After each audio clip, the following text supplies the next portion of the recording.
Virginia voters will have the final say on redistricting in Virginia, as they should. That just shows that we've got to win the referendum and we got to win in court. Reaction from Democratic and Republican leadership Friday after the Supreme Court of Virginia said that an April 21st referendum can go ahead, asking voters if Virginia should redraw its congressional map. That will allow us to go ahead and get the referendum language printed.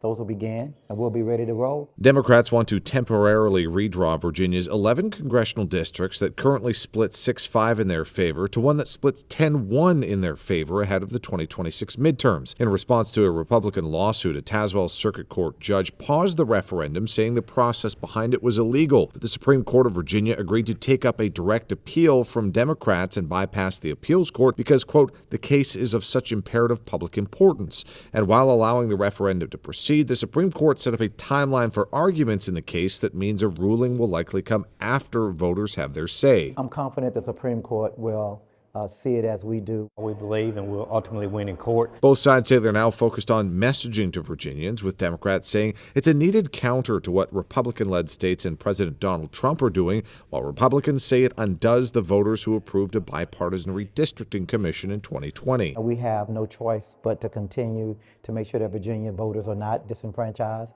When you have a president that's run amok and called on Texas and Missouri and Indiana and North Carolina to redraw maps. And we feel confident at the end of the day that the same voters who voted for bipartisan redistricting, voting to take politics out of redistricting, will show up. That's extraordinary for voters to know that they get to make a choice and cast their ballots in April. For her part, Democratic Governor Abigail Spanberger says it was important that the courts make a quick decision, and now it's up to the voters. For me, a real priority was that people would know what that temporary redistricting would look like.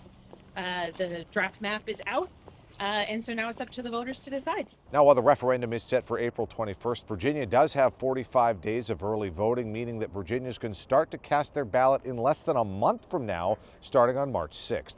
At the state capitol, Cameron Thompson, CBS 6 News.